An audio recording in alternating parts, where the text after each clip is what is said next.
رسول الله.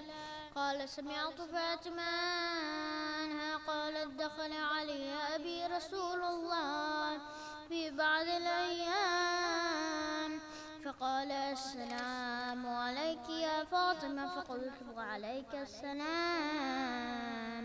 قال إني أجد في بدني ضعفا، فقلت له أعيذك بالله يا أبتاه من الضعف. فقال يا فاطمة ائتيني بالكساء اليماني فغطيني به، فأتيته بالكساء اليماني فغطيت به، وسرت أنظر إليه وإذا وجهه يتلألأ كأنه في بدر في ليلة تمامه وكماله.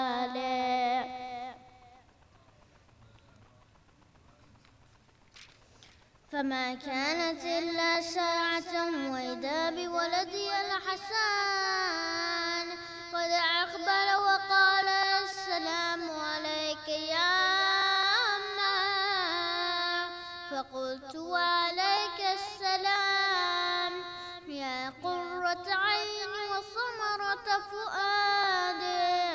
فقال يا أمه إني أشم عندك رائحة طيبة كأنها رائحة جدي رسول الله. فقلت نعم عن جدك تحت الكساء. فأقبل الحسن نحو الكساء وقال السلام عليك يا جداه يا رسول الله، أتأذن لي أن أكون معك تحت الكساء؟ قال وعليك السلام يا ولدي ويا صاحب حوضي، قد عدنت لك فدخل معه تحت الكساء. فما كانت إلا ساعة وإذا بولدي الحسين قد أقبل وقال السلام عليك يا أماه، فقلت وعليك السلام يا ولدي ويا قرة عيني وثمرة فؤادي. فقال لي يا أمه إني شم عندك رائحة طيبة كأنها رائحة جدي رسول الله. فقلت نعم عن جدك وأخاك تحت الكساء. فدنا الحسين نحو الكساء وقال السلام عليك يا جداه والسلام عليك يا من اختاره الله، أتأذن لي أن أدخل معكما تحت الكساء؟ فقال وعليك السلام يا ولدي ويا شافع أمتي قد أذنت لك. فدخل معهما تحت الكساء. فأقبل عند ذلك أبو الحسن علي بن أبي طالب وقال السلام عليك يا بنت رسول الله. فقلت وعليك السلام يا أبا الحسن ويا أمير المؤمنين. فقال يا فاطمة إني أشم عندك رائحة طيبة كأنها رائحة أخي وابن عمي رسول الله. فقلت نعم ها هو مع ولديك تحت الكساء. فقبل علي نحو الكساء وقال السلام عليك يا رسول الله، أتأذن لي أن أكون معكم تحت الكساء؟ قال له وعليك السلام يا أخي ويا وسيي وخليفتي وصاحب لواء، قد عدنت لك. فدخل علي تحت الكساء ثم أتيت نحو الكساء وقلت السلام عليك يا أبتاه يا رسول الله، أتأذن لي أن أكون معكم تحت الكسام؟ فقال وعليك السلام يا بنتي ويا بضعتي، قد عدلت لك فدخلت تحت الكسام. فلما اكتملنا جميعا تحت الكسام أخذ أبي رسول الله بطرفي الكسام وأومى بيده اليمنى إلى السماء وقال اللهم إن هؤلاء أهل بيتي وخاصتي وحمتي، لحمهم لحمي ودمهم دمي، يعلمني ما يعلمهم ويحزنني ما يحزنهم. أنا هرب لمن هاربهم وسلم لمن سالمهم وعدو لمن عاداهم ومحب لمن أحبهم.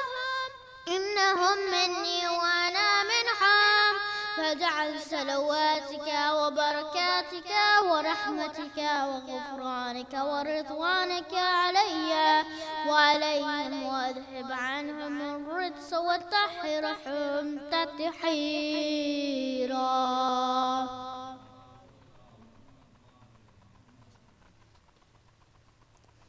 فقال عز وجل يا ملائكتي ويا سكان سماواتي، إني ما خلقت سماء مبنيا ولا أرضا مدحيا ولا قمرا منيرا ولا شمسا مضيا ولا فلكا يدور ولا بحرا يجري ولا فلكا يسري إلا في محبة هؤلاء الخمسة الذين هم تحت الكسام. فقال الأمين جبرائيل يا رب ومن تحت الكسام؟ فقال عز وجل هم أهل بيت النبوة ومعدن الرسالة، هم فاطمة وأبوها وبعلها وبنوها.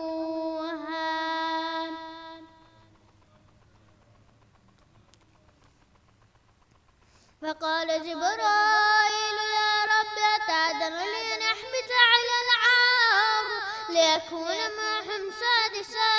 فقال الله نعم قد عدلت لك. فأحبط الأمين جبرائيل وقال السلام عليك يا رسول الله العلي الأعلى، يقرئك السلام ويخصك بالتحية والإكرام ويقول لك وعزتي وجلالي إني ما خلقت سماء مبنية ولا أرضا مدحية ولا قمرا منيرا ولا شمسا مضيا ولا فلكا يدور ولا بحرا يجري ولا فلكا يسري إلا لأجلكم ومحبتكم، وقد أذن لي أن أدخل معكم، فهل تأذن لي يا رسول الله؟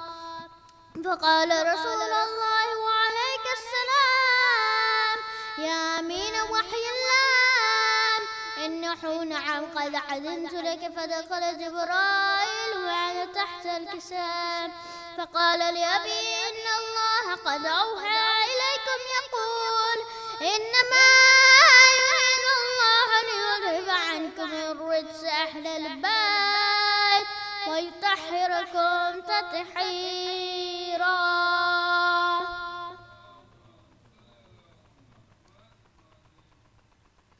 فقال علي لأبي يا رسول الله أخبرني ما لجلوسنا هذا تحت الكساء من الفضل عند الله. فقال النبي صلى الله عليه وآله والذي بعثني بالحق نبيا واصطفاني بالرسالة نبيا ما ذكر خبرنا هذا في محفل من محافل أهل الأرض وفيه جمع من شيعتنا ومحبينا إلا ونزلت عليهم الرحمة وحفت بهم الملائكة واستغفرت لهم إلى أن يتفرقوا. فقال علي عليه السلام إذا والله فزنا وفاز شيعتنا ورب الكعبة.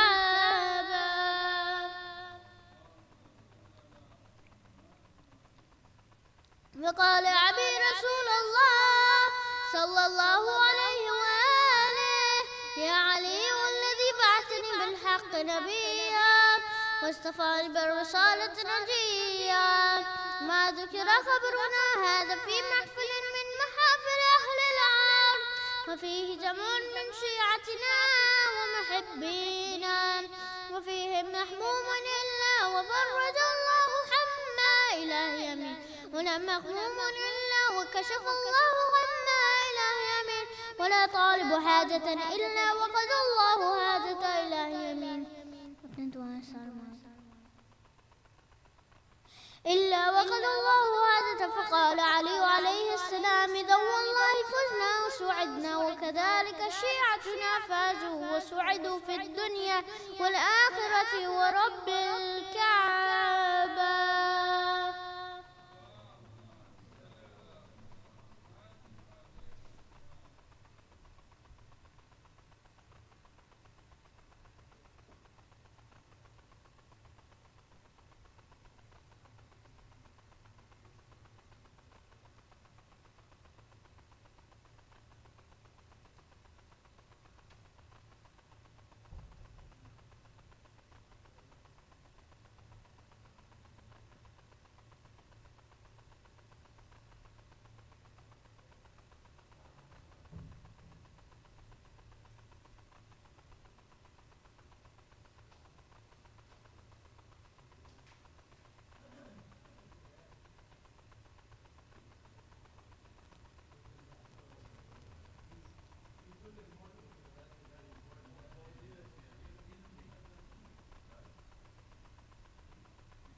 صلوات صلوات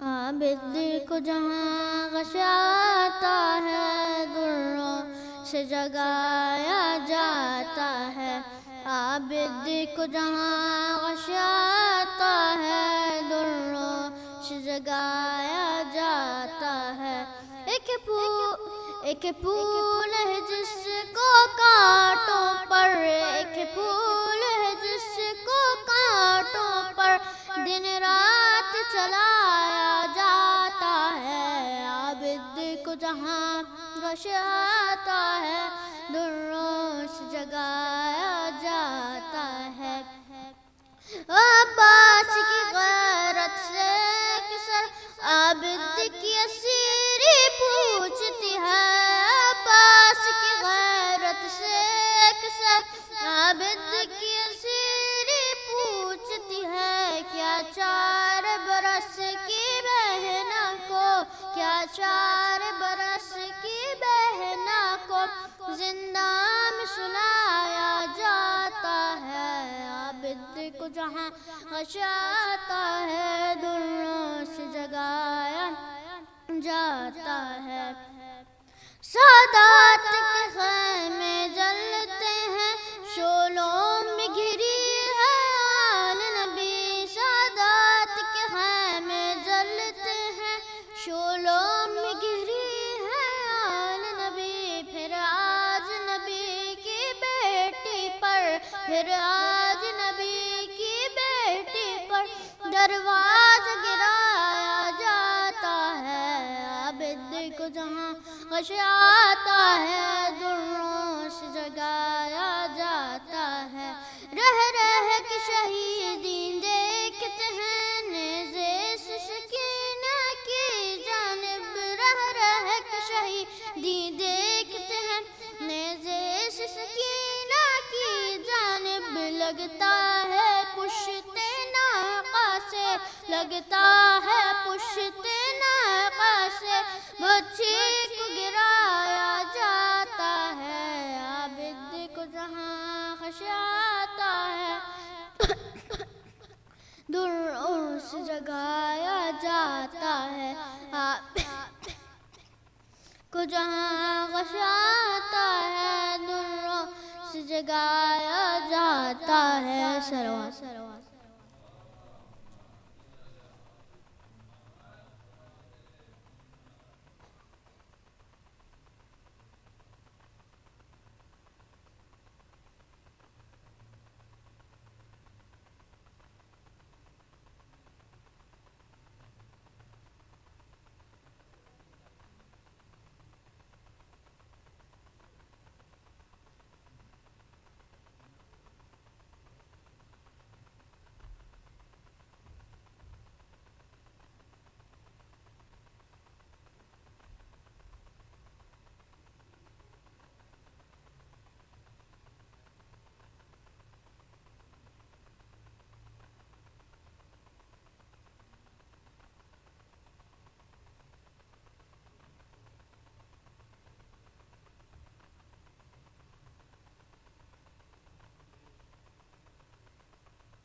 نعرہ صلوات اللہم صلی علی محمد و آل محمد. زینب یہ بکاج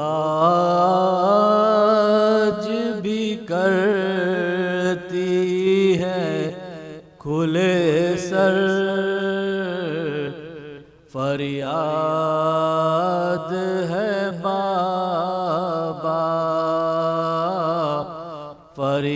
فریاد ہے بابا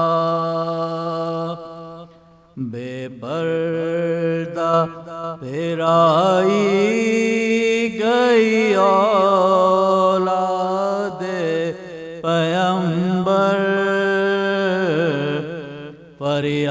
فریاد ہے بابا فریاد ہے بابا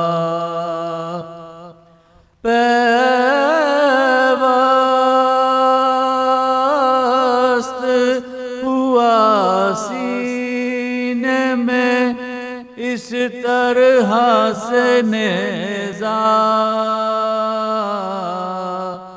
کھچ آیا کلیجہ اور خون میں تڑپنے لگا ہم شکل پیمبر فریاد ہے بابا فریاد ہے بابا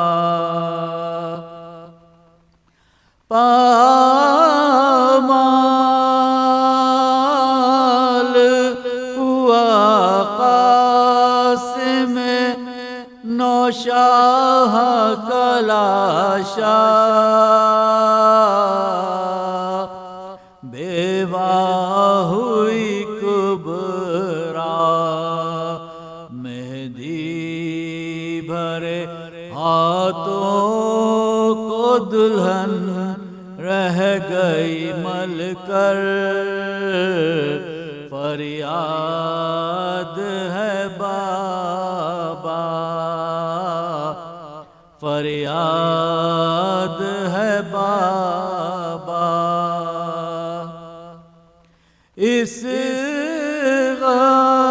غم میں پھٹا جاتا ہے سینے میں کلیجہ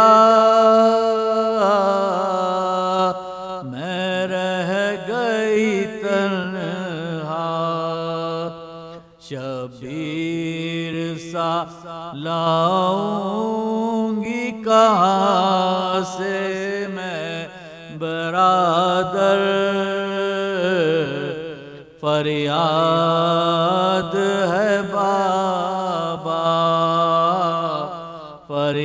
فریاد ہے بابا بابا مجھے اب کوئی نہ پہچان سکے گا یہ حال ہے میرا کچھ اتنے ستم ڈھائے ہیں تقدیر نے مجھ پر فریاد ہے بابا فریاد ہے بابا لے کر میں علمدار کے دو دست بریدہ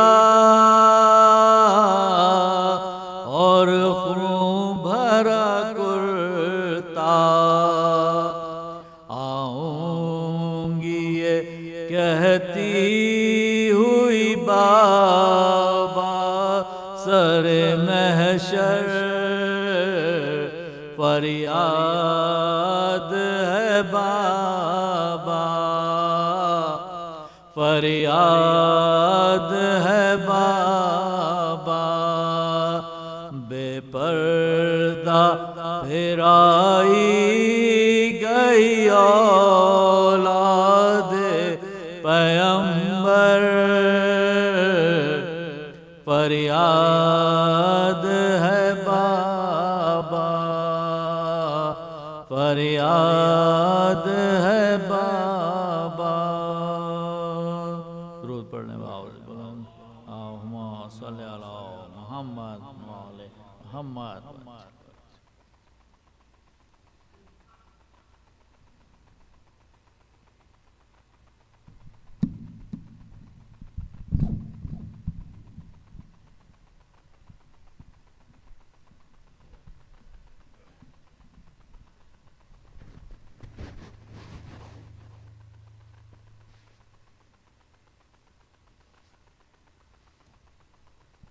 نعرہ صلوات۔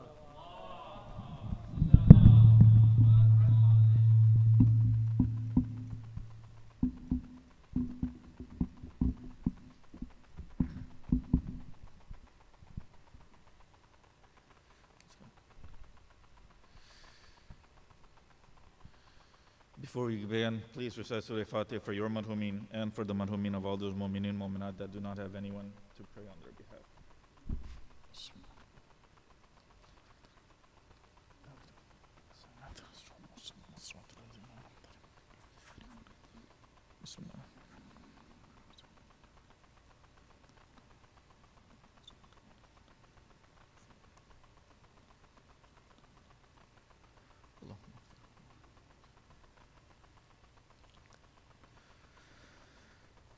أعوذ بالله من الشيطان الرجيم بسم الله الرحمن الرحيم الحمد لله الذي لا يبلغ مدحته القائلون ولا يحصينا معه العادون ولا يؤدي حقه المجتهدون الذي لا يدركه بهد الهمم ولا يناله غوث الفتن الذي ليس لصفته حد محدود ولا نات موجود ولا وقت محدود ولا أجل ممدود فترى الخلائق بقدرته ونشر الرياح برحمته ووتد بالسخر ميدان أرض ثم الصلاة والسلام على أشرف الأنبياء والمرسلين وحبيبنا وحبيب رب العالمين بالقاسم محمد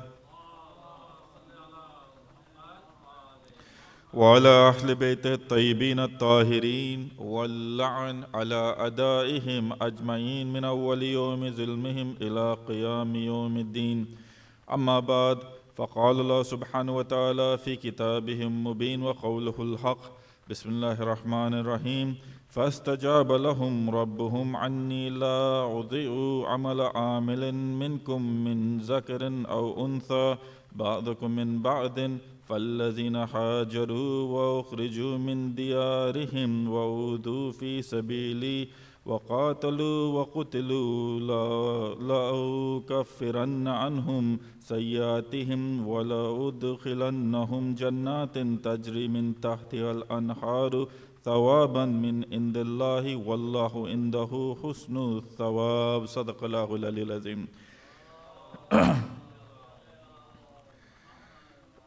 Dear brothers, assalamu alaikum wa rahmatullahi wa barakatuh.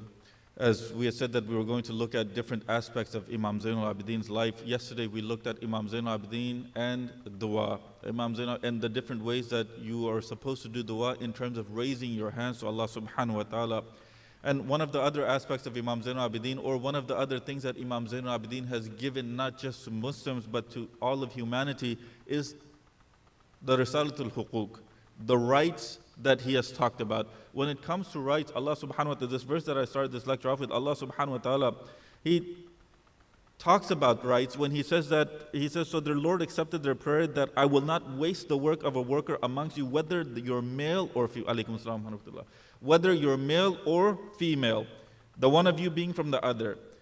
Allah subhanahu wa ta'ala, when it comes to giving people their rights, He says that I will not waste the work of a single individual. It doesn't matter if they're male, it doesn't matter if they're female. Whatever good deeds they've done, I will grant it to them. At the end, they will see the benefit of those good deeds. They will see the outcome of those good deeds. Whatever evil that an individual has done, what we read in the Quran, the atom's weight of good, the individual will be able to see it. An atom's weight of evil, the individual will be able to see it. So when it comes to rights, when it comes to justice, rights and justice, they go hand in hand.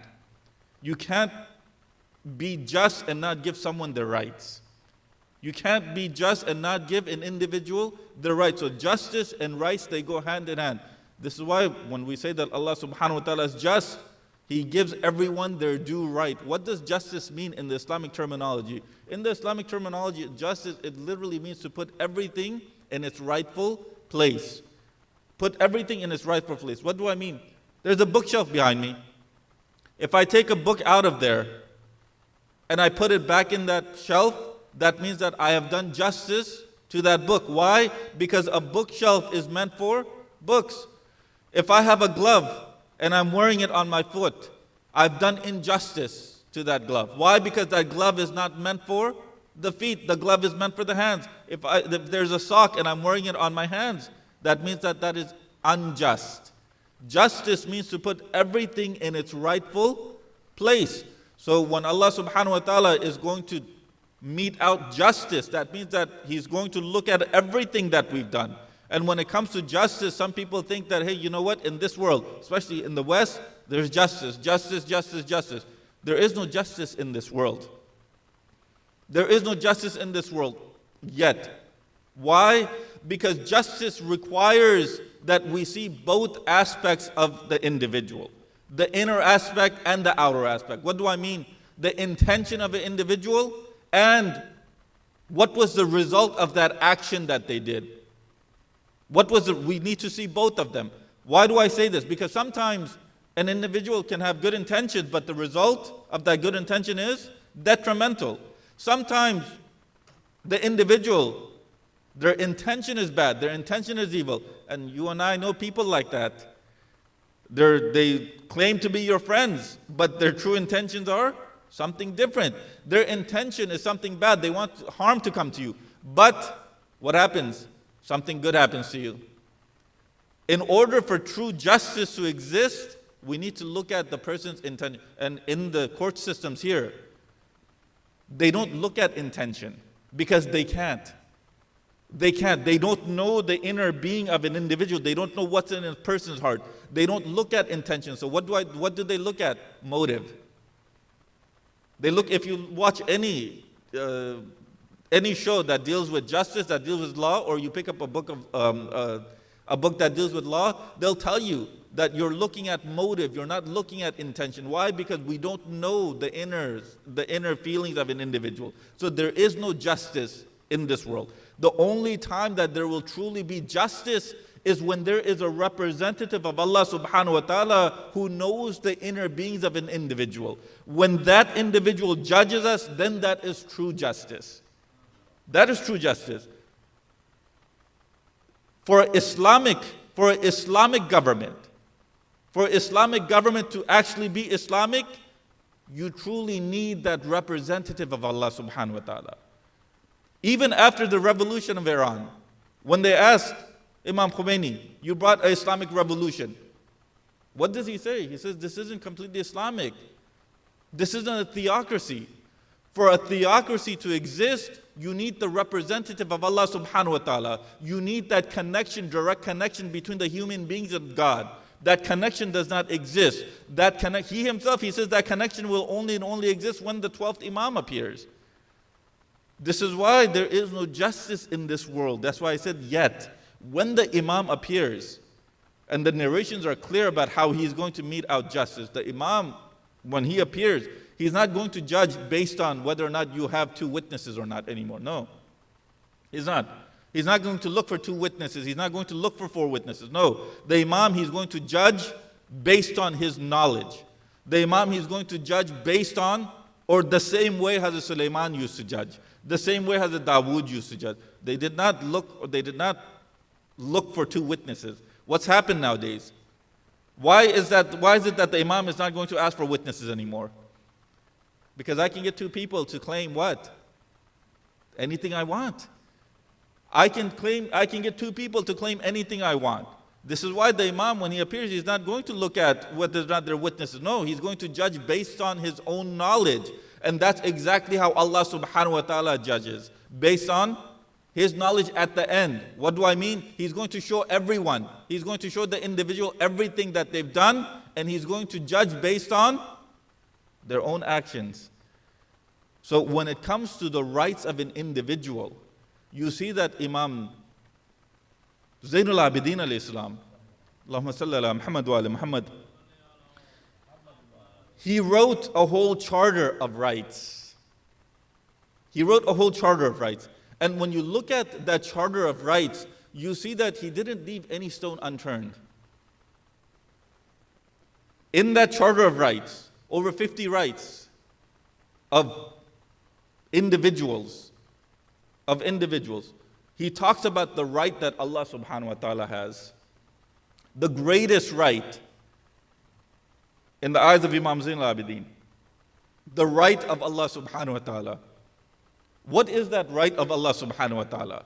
Imam Zain al-Abideen, when he talks about that right, he says that it is the right of Allah subhanahu wa ta'ala that you should worship Him without associating anyone with Him. That is the right of Allah subhanahu wa ta'ala. That you worship Allah subhanahu wa ta'ala without associating anyone or anything with Him. And I quickly just glanced over what it means to worship Allah subhanahu wa ta'ala. Only and only Allah. Prayer is that place, or prayer is that time. Prayer is that act where we show that we're worshiping Allah subhanahu wa ta'ala. But during prayer, what do? Our mind is somewhere else. Our mind is thinking about, oh, you know what? At work, this happened today. Our mind is thinking about, you know what? At home, this is what's happening today. The mind is thinking about all the problems that are occurring in this time. Or we're not paying attention, and what are we doing? Like I said, we're picking our nose. Like I said, we're scratching ourselves. And what does Imam Jafar Sadiq alayhi salam say? He says that while you're praying, Allahumma salli ala Muhammad wa ala Muhammad. He says, while you're praying, if the thought of someone other than Allah subhanahu wa ta'ala comes to your mind, then you are worshipping that thing and you're not worshipping Allah subhanahu wa ta'ala. You're worshipping that thing and you're not worshipping Allah subhanahu wa ta'ala. Can you imagine? You've just picked your nose and you're looking at whatever you have on your finger. According to Imam Sadiq alayhi salam, because you're thinking about what's on your finger, you're worshipping that thing. Can you imagine worshipping nasal discharge when you're in the presence of Allah subhanahu wa ta'ala? The right of Allah subhanahu wa ta'ala is that we worship Him completely, only and only Him. And how do you do that? There are some narrations that talk about before you even get to prayer. Some narrations when it talks about azan and aqama, one of the Imams, Imam Sadiq alayhi salam, I believe, he's the one who says that aqama, when it's being recited, think of it as part of prayer. Think of it as part of the prayer. Aqama. And what are a lot of people doing during aqama? They're still talking. They're still talking. When in reality, if it's supposed to be thought of as part of prayer, then can you talk while praying? No, you can't. As soon as you talk, what happens to your salat? You're supposed to be thinking about Allah subhanahu wa ta'ala before you even get to the mat. And we try to think about Allah subhanahu wa ta'ala when we say our takbir. And this is where the difficulty arises. The greatest right is that you worship Allah subhanahu wa ta'ala only and only Him. And if you fulfill this duty with sincerity, Allah subhanahu wa ta'ala is undertaken to suffice you in the matters of this world and the world to come. Imam Zain al-Abideen, he says that if you do this, if you worship Allah subhanahu wa ta'ala the way He should be worshipped, then Allah subhanahu wa ta'ala is guaranteed that you will be successful in this world and in the next. In the next. That is the right of Allah subhanahu wa ta'ala.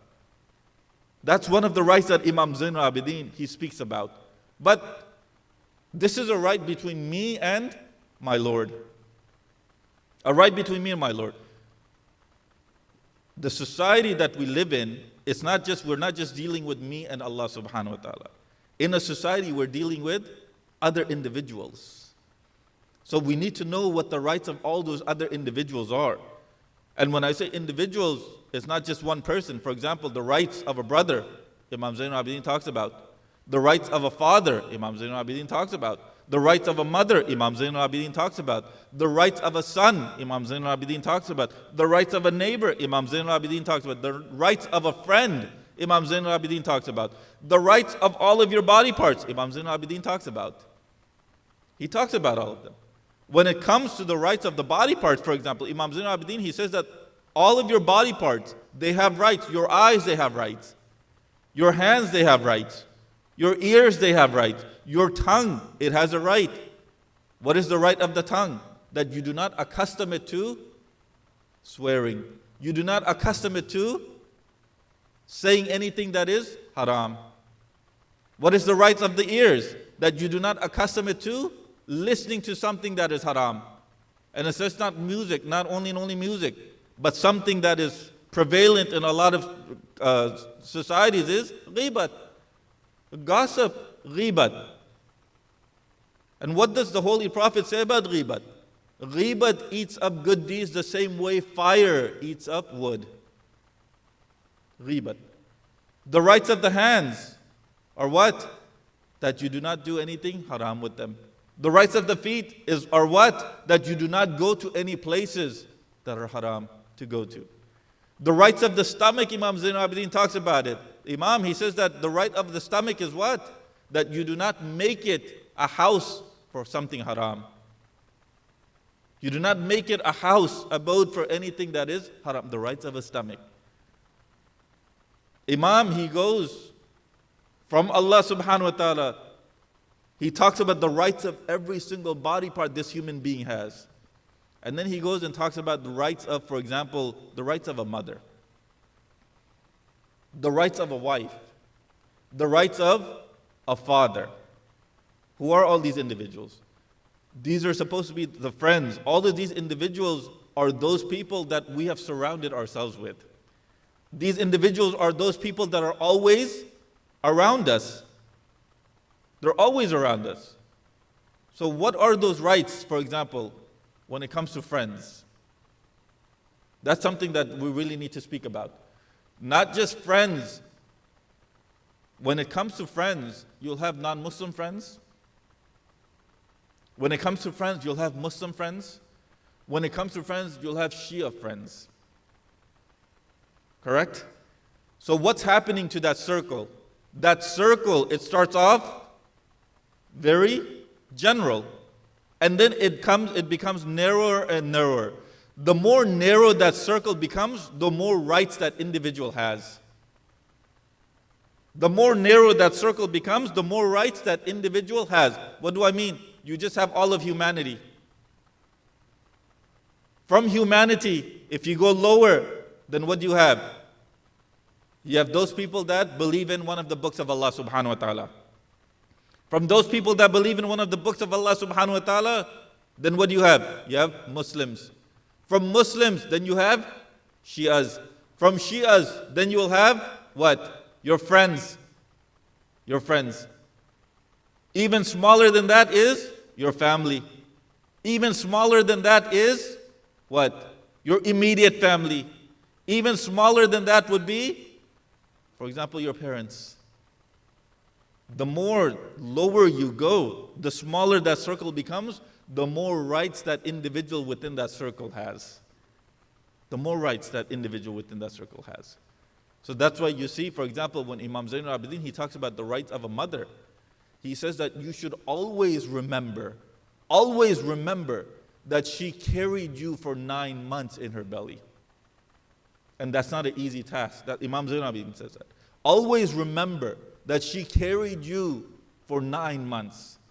1. 2, always remember that she didn't care if she was thirsty, but she made sure that you were not thirsty. She didn't care if you went hungry, but she made sure that you were hungry. She didn't care if she did not have new clothes, but she made sure that you were well clothed. Always remember that about your mother. And thank Allah subhanahu wa ta'ala for that. Right of a mother. How many of us actually give this right? Thank Allah subhanahu wa ta'ala for this type of mother.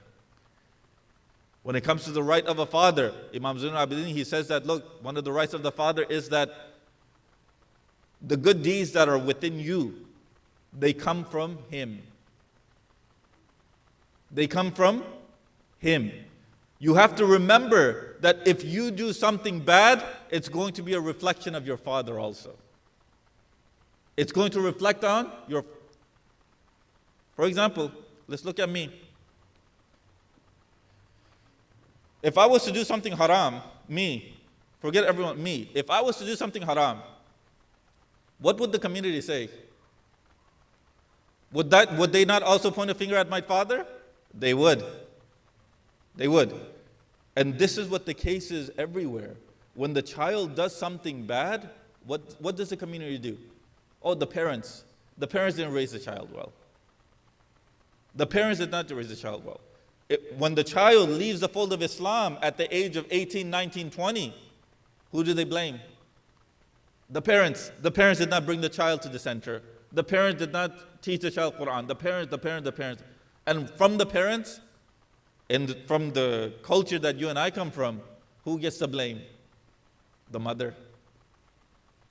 The mother. As if the father does not have a role in the upbringing of the child. In reality, what would happen? Lady Zahran, Amir al-Mu'mineen, 2 sons, 2 daughters, correct? Who would the sons be with most of the time? Who would the sons be with? This is a question I'm asking. Who would the sons be with most of the time? The father. Who would the daughters be with most of the time? The mother. The mother. Meaning what? Meaning the marriage of Lady Zahran, Amir al-Mu'mineen, is already teaching us that if you have a son, the son should be with the father. If there's a daughter, the daughter will be with the mother. But the culture that you and I come from, no, it doesn't matter. The son will be in the women's hall with the mother. The daughter will be in the women's hall with the mother. And if there's yelling and screaming, what's happening? Blaming the women. When in reality, the son should be with the men. But that's what Imam Ali alayhi salam, Lady Zahra is teaching us. And look at the way we are raising our own kids. When it comes to, for example, the rights of a brother, the rights of a brother, a biological brother, what does Imam Zain al-Abideen say? Imam Zain al-Abideen says that the right of a brother is that as long as they're following the ways of Islam, they're within the confines of Islam, then you give them the due respect that they deserve. Meaning what? Meaning if they're older than you, then you give them the due respect of someone that is elder than you. If they're younger than you, then you give them the due respect that is deserving of someone that is younger than you. When it comes to these rights, Imam Zain al-Abideen, he did not leave any right. The right of an imam. Not one of the 12 imams, no. The right of, for example, Imam al-Jama'at. The right of a leader that does namaz. The right of a muazzin, for example. The right of a muazzin. What does the muazzin do? Imam Zain al-Abideen, he says that the right of the muazzin is that you should remember that this muazzin is calling you to the greatest deed in the eyes of Allah subhanahu wa ta'ala, which is prayer. And what should you do? You should thank that muazzin for giving the azan. Not just that you should thank the muazzin, but if you see that the muazzin has done something bad, if you see a sin that was committed by the muazzin, do your utmost to hide that sin. And not that this just doesn't apply to the muazzin. This applies to your neighbor also. Applies to the neighbor. If you see that the neighbor has committed some sort of sin, you hide that sin. But what do most of us do? As soon as we know that one of our neighbors or one of our friends has committed a sin, it is completely out in the open. We live in California, people in New York will know about it. This is what happens. When it comes to sin, The Holy Prophet, there's a narration from the Holy Prophet where the Holy Prophet says that two things. The ones that hide other people's faults, Allah subhanahu wa ta'ala will hide their faults. One. Two, the one that is the quickest to forgive, the one that is the quickest to forgive an injustice that's happened to that individual, Allah subhanahu wa ta'ala will be even quicker to forgive their sins. Allah subhanahu wa ta'ala will be even quicker to forgive their sins. So, look at what we do. If someone has done something bad to us, then we'll hold that grudge until the day of judgment. Where Allah subhanahu wa ta'ala, if you forgive, I'll forgive your sins quicker than you've forgiven this individual. If we find something, a fault in this individual, instead of hiding that fault, what do? We go and tell everyone that we know about it. And this is why you see there's disunity amongst the community. These things are very simple, but it's these simple things that we don't act upon. We don't act upon. When it comes to knowledge, someone asked Imam Zain al-Abideen, Allahumma salli ala Muhammadin wa ala Muhammad. Someone asked Imam Zain al-Abideen, Yabna Rasulullah, what is knowledge? And this question was asked to Imam Muhammad Baqir alayhi salam, Imam Jafar Sadiq alayhi salam also. All three of the Imams, they gave the same answer. They all say that knowledge is information that is acted upon. Knowledge is information that is acted upon. When you know that ghibat is haram and you're not acting on that, then you cannot say that you're a knowledgeable person. You can't say that because you're not acting on it. You're not acting on it. The same goes with everything else that we don't act on. We know that we should act on it, but if we don't act on it, that means that we're not knowledgeable. We're not knowledgeable. Salli ala Muhammad wa ala Muhammad.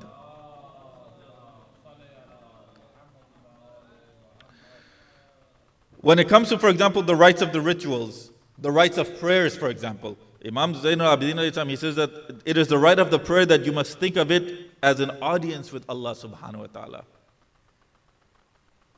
You should think about it as you are in attendance or you're in front of Allah subhanahu wa ta'ala. And then he goes on to say that, and that during salat, you're standing before Allah subhanahu wa ta'ala. Think that you're standing before Allah subhanahu wa ta'ala. Once you know this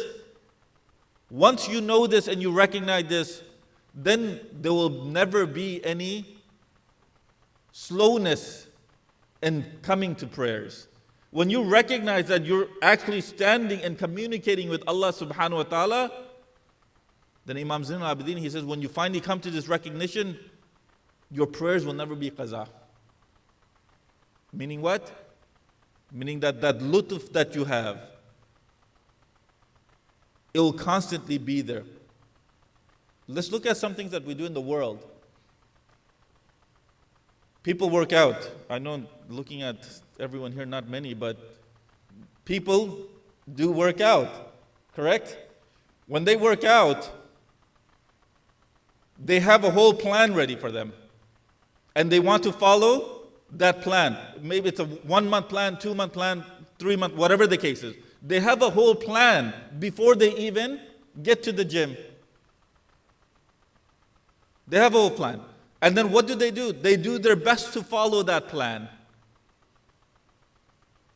Before you even come to the musalla, you should have a plan about what you want to do and how you're going to just communicate with Allah subhanahu wa ta'ala.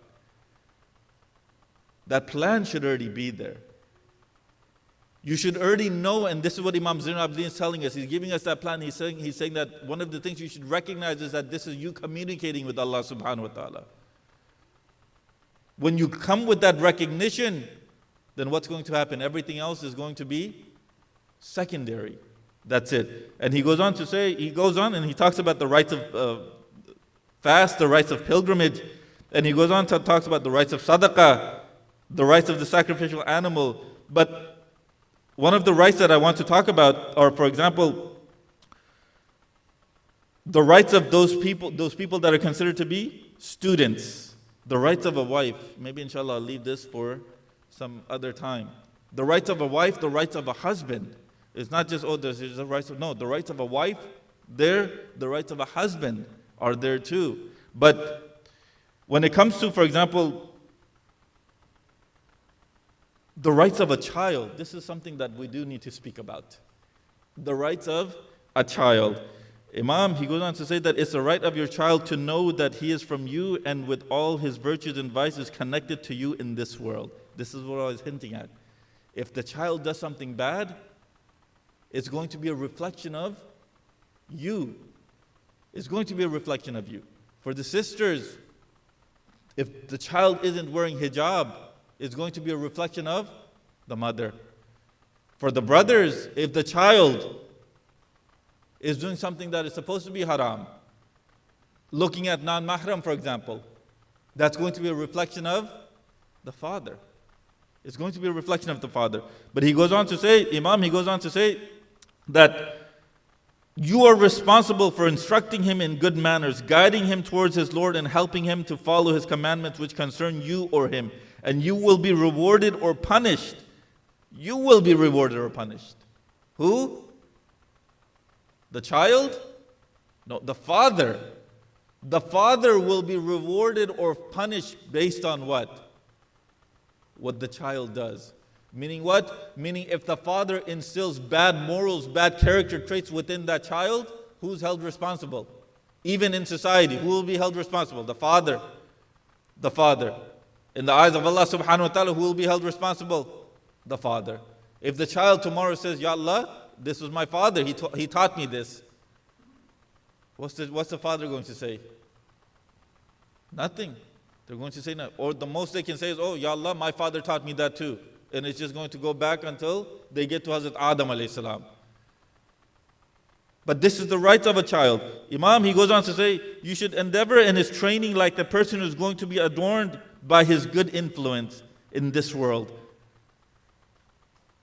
And then he goes on to say that you should make sure that you know that you're responsible for everything that this child does until this child becomes baligh. Until they become baligh.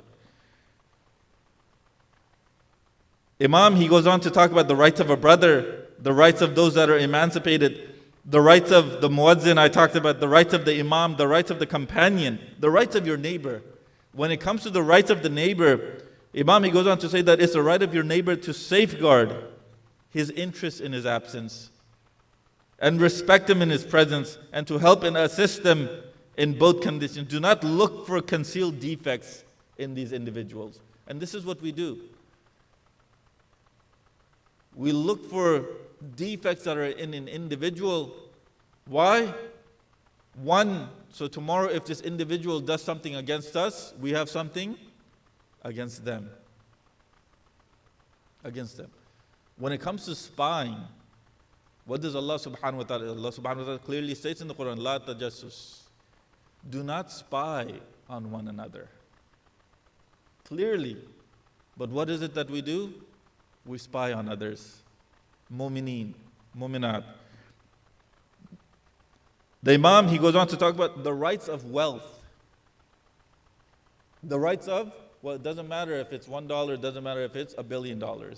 The rights of wealth, the Imam, he goes to say that it is the right of wealth that you do not obtain it except by lawful means.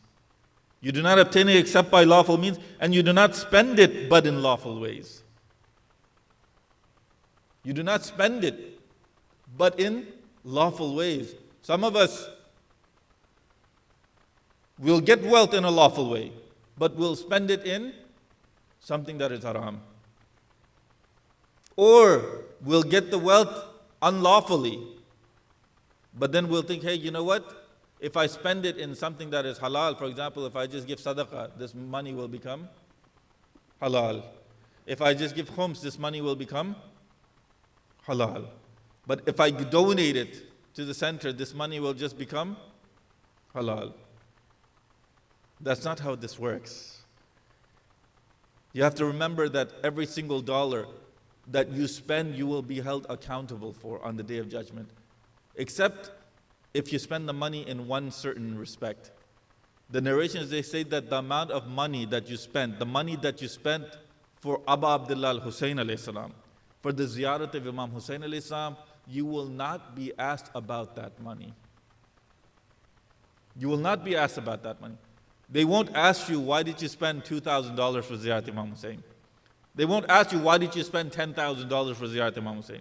They won't ask you, why did you spend $1,000 for Ziyarat Imam Hussain? But they will ask you, why did you spend $2,000 for your Samsung phone? They will ask you, why did you spend $1,000 for your TV? They will ask you that. Just something for everyone to remember. When it comes to the wealth, Imam, he goes on to say that do not misplace it, meaning that do not use it for unlawful expenditure, and do not remove it away from truth, meaning that do not cheat with it. And he goes on to say that, and when the wealth is from Allah subhanahu wa ta'ala, then do not use it but to reach near to Allah subhanahu wa ta'ala. And do not let it influence you by saving it for a person who probably will not even thank you for it. And this is something that we do. This is why you see that, did any of the Imams, did they leave thousands, forget millions, forget tens of thousands, did they leave hundreds or thousands of dirhams to their children? Is there any narration where it states that Amir al-Mu'mineen left, for example, 30,000 dirham for his family? No, I've never come across a narration like that. I have not. Yes, there were other companions of the Holy Prophet who left all their wealth for their offspring, but there isn't a narration like that. There isn't any narration where it says Amir al-Mu'mineen left thousands of dirham for their family. Why? Was Amir al-Mu'mineen afraid that his children would misuse that? He had children such as Imam Hassan. He had children such as Imam Hussain. He had children such as Abul Fazl. No. It wasn't that. It wasn't that he thought that they were going to misuse it. No. They're his children. The one who was supposed to represent him, the one who was supposed to represent Allah subhanahu wa ta'ala after him, he is Masoom. Everything would have been in his hand. He wasn't going to misuse it. But you have to remember that our children, there's a very good chance that they will truly misuse that wealth that we leave behind. We leave behind. That's why when you look at irth, the person who has passed away, they still control and they still decide where 1/3 of that wealth gets used. Why? Because if that individual was truly a mu'min, that 1/3 will be used in something that is lawful. That 1/3 will be used in something that is lawful. But what do people do? And this is creeping within Islam too. Leaving their warasa millions, hundreds of thousands. Hundreds of thousands. Obviously, they can't take it to the grave with them. So what are they doing? They're leaving it to their offspring. And Imam Ali alayhi salam, he has a whole sermon about this in Nahj Balagha, where he says about wealth, what happened to your wealth? It was left to your offspring, who used it for something that is halal or who might have used it for something that is haram. This is why when you get wealth, Imam Zain al-Abideen, he says that spend it in the way of Allah subhanahu wa ta'ala. Spend it in the way of Allah subhanahu wa ta'ala as fast as you can. Why? Because the more time you give it, the more shaitan will keep coming to you and telling you to spend it this way, spend it this way, spend it this way. Spend it this way. Sallu ala Muhammad wa ala Muhammad.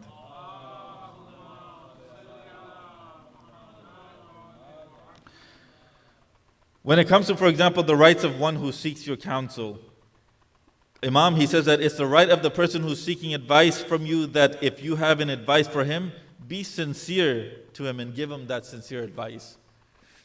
Sometimes what happens, someone has actually come to us for advice, but we're not sincere in that advice that we give them. Why? Because we see sometimes that this individual, they're going up in the world. They're accelerating, they're going up in the world. And we've been left behind.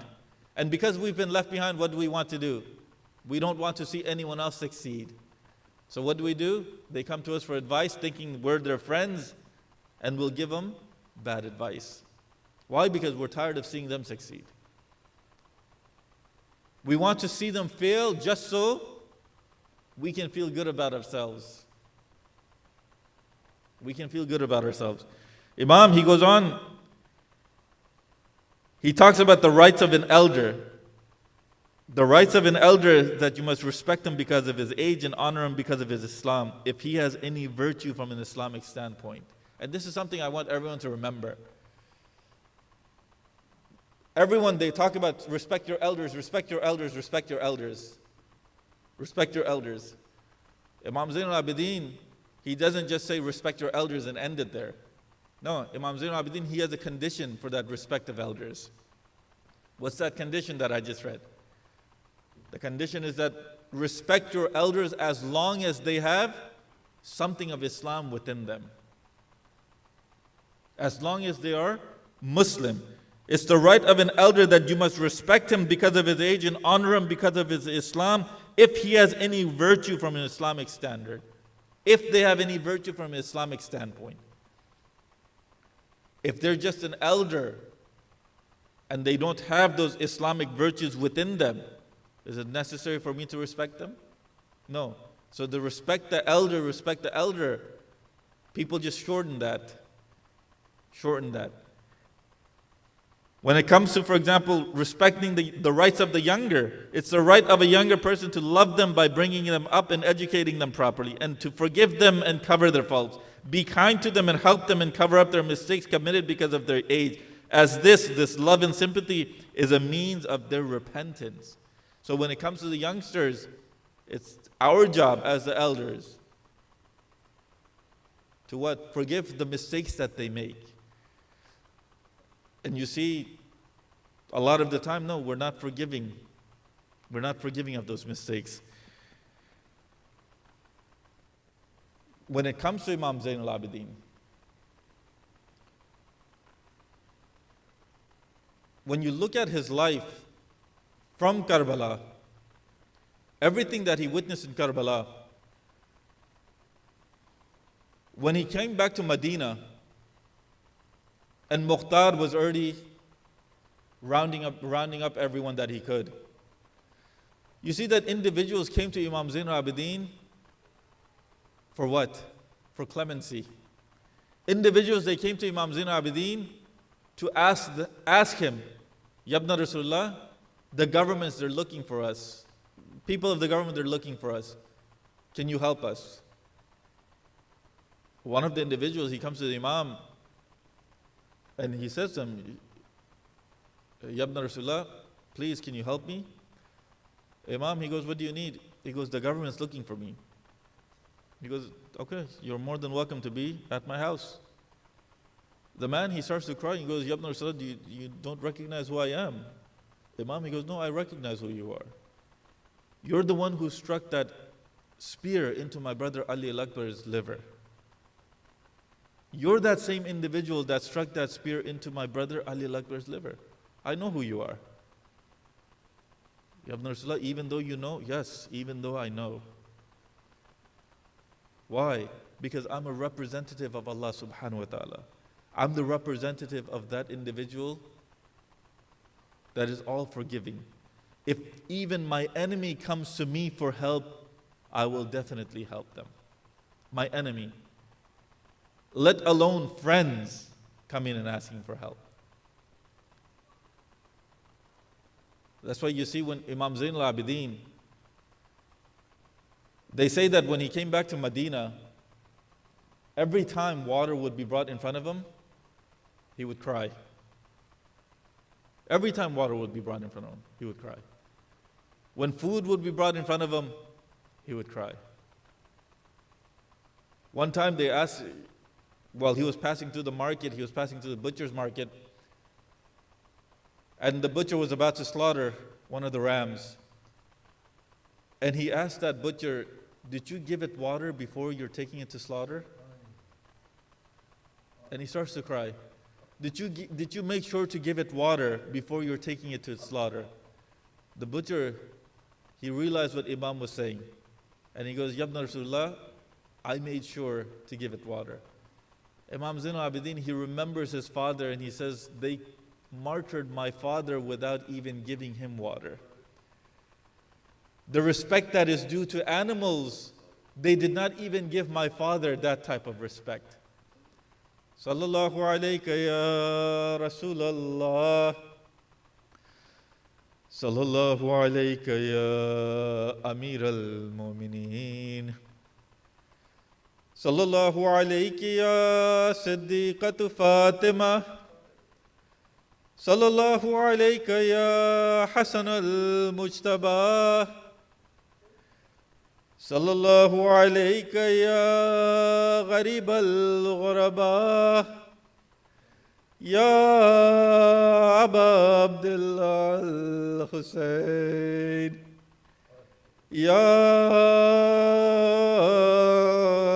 Hussain. Brothers, sisters, someone comes and asks Imam Zain al-Abideen, Ya Ibn Rasulullah, where was it that you felt that the most atrocity happened to you? Where was it that you felt that the most wrong happened to you? Imam Zain al-Abideen, he cries and he doesn't say to his companion, it was Karbala. He doesn't say to his companion, it was when we left Karbala to go to Kufa. He doesn't say that it was when we left Kufa towards Sham. What does he say? He says 3 times, the biggest atrocity that happened to me, and he says it 3 times, and he says, Asham, Asham, Asham. Why does Imam Zain al-Abideen say Sham 3 times? Why did he not say Karbala? Why did he not say Sham-e-Ghariban? Why did he not say Asr Asr? When he asked them, Ya Ibn Rasulullah, what happened in Sham that you're saying Asham, Asham, Asham? Imam Zain al-Abideen, he starts to narrate and he says, I'm saying Asham. Why? One of the reasons I'm saying Asham is because when we were about to enter Sham, we waited for 3 whole days before we were taken inside. Why? Because Yazid was getting the castle ready and they were about to celebrate what happened to Abu Abdullah Hussain al-Islam. The reason I said Ashab is why? Because it was over there that the women of this caravan had no parda. It was the women of this caravan, they had no chadr, they had no veils, but it was the other women of Yazid who had veils. I'm saying Asham, why? I'm saying Asham, why? Because it was over there in Sham that they tried to buy my sister Sakina. I'm saying Asham, why? Because it's Sham where Sakina was killed. It's Sham where I had to bury my sister. I'm saying Asham, why? That's because when we were passing by those places, they would pelt rocks at us. Not only would they pelt rocks at us, but they would pelt burning wood at us. And the burning wood, there was a time when they pelt those burning wood, it stuck into my turban. It went past my turban, it burned my hair and it burned my skin. I'm saying Asham, why? I'm saying Asham because of all these incidents that happened. I'm saying Asham, why? When we enter the palace of Yazid, the narrations, they say that the wife of Yazid, she was a follower of the Ahlul Bayt. When she hears that people from Medina have come, when she hears that prisoners from Medina have come, she tells her servant that I'll come to you, just go. And when she comes, Lady Zainab, she looks at her sister and she asks her, oh sister dear, oh Kulsum, do you recognize who that is? Kulsum, she says, oh my sister, I don't recognize who that is. She says, oh sister, that is Hind. Look at her. We're the ones that taught her hijab. She has hijab on her head, but we do not have any hijab on our head. When Hind, she comes close, she comes and she asks, where are you all from? That's when Lady Zainab, she says that, oh lady, we are from Medina. When she says we're from Medina, Hind, she comes down from her litter and she sits in front of Lady Zainab and she asks her, oh lady, if I ask you about some individual from Medina, will you tell me about them? Lady Zainab, she asks, who do you want to know about? There was a person there, his name was Abu Abdullah Hussain, his name was Hussain, can you tell me about Hussain? That's when Lady Zainab, she asks, do you want to know about anyone else? Hussain, he had a brother. Hussain, he had a brother, his name was Abbas, can you tell me about him? She said, who else do you want to know about? There was Ali al-Akbar, he has son Ali al-Akbar, can you tell me about Ali al-Akbar? She asked, who else do you want to know about? Then she says that he had another son, his name was Asghar, who else do you want to know about? That's when Lady Zainab, she says, oh Hind, do you not want to know about Hussein's sister Zainab? Do you want to know about Hussein's sister Kulsum? That's when Hind, she gets angry, she says, oh lady, do not bring those two names into this tasbar. Why? Because those are the daughters of Batul, those are the daughters of Fatima to Zahra. Do not say those names. That's when Lady Zainab, she says, oh Hind, look at me, I am Zainab, and this is Kulsum. You asked about Hussein, that is the head of Abu Abdullah Hussein. You asked about Ali Akbar, that is the head of Ali Akbar. You asked about Abbas, that is the head of Abbas. That's when she starts to cry. She says, oh my lady, all of this has happened to you. She goes into where Yazid was. She takes off her scarf. And Yazid, what does he do? He says, Hind, they're non-mahram. Here, put on your scarf. Hind, she gets mad and she says, Yazid, the ones that taught me hijab, they're the ones over there that have no hijab on, and you want me to put on my hijab. Inna lillah wa inna ilayhi raji'un. Wal la'natullah ala qawm al-kafirin. Matam Hussein.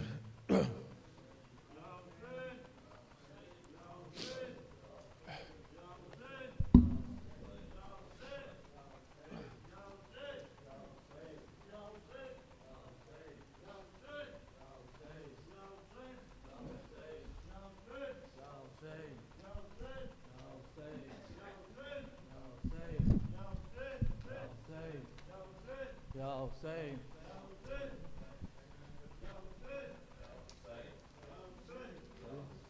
Ya Hussein. Yeah, I'm reading.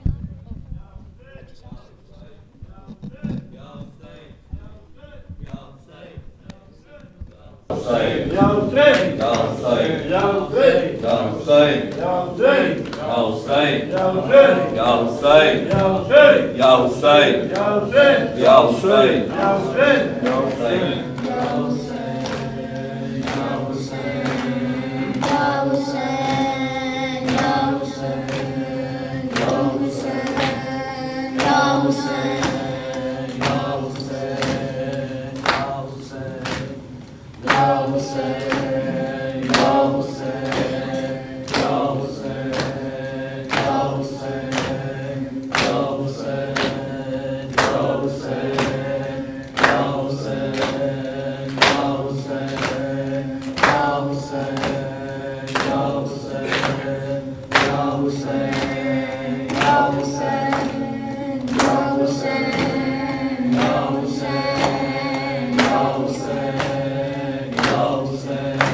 Abidi को जहाँ गशाता है नूरों से जगाया जाता है आबिदी को जहाँ गशाता है नूरों से जगाया जाता है एक फूल है जिसको कांटों पर एक फूल है जिसको कांटों पर दिन रात जगाया जाता है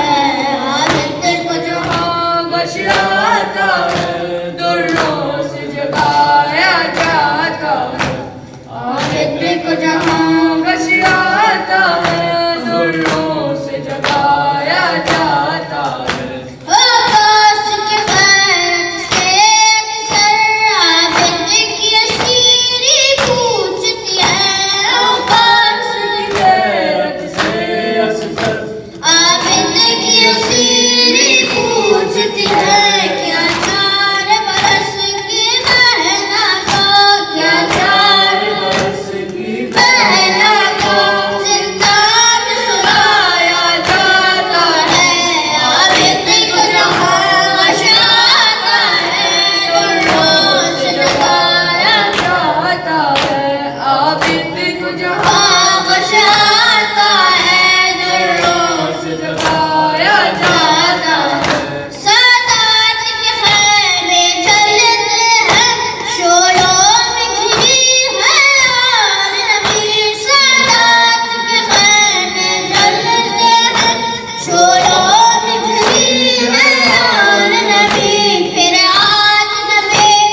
Ya Hussain, Ya Hussain, Ya Hussain, Ya Hussain, Ya Hussain, Ya Hussain,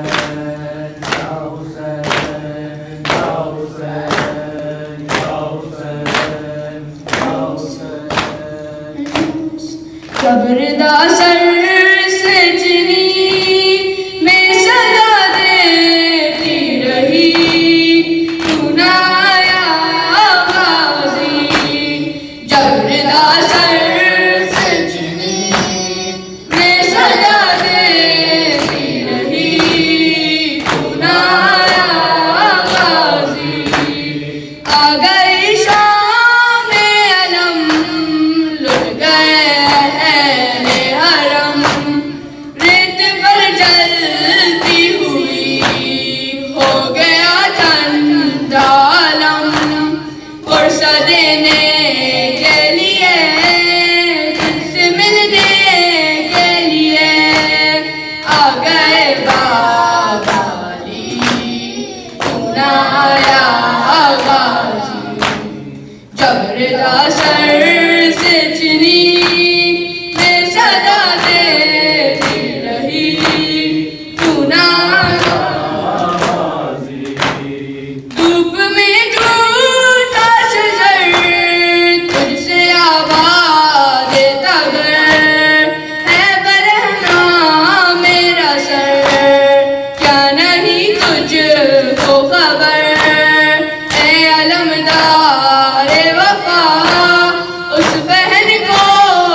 جس پہ تجھے اب بلاؤ نہ اسے اور میں روتی رہی تو نہ آیا غازی جبر دا سر سے چنی میں سزا دیتی رہی تو نہ آیا غازی یا حسین یا حسین یا حسین یا حسین Ya Hussain, Ya Hussain.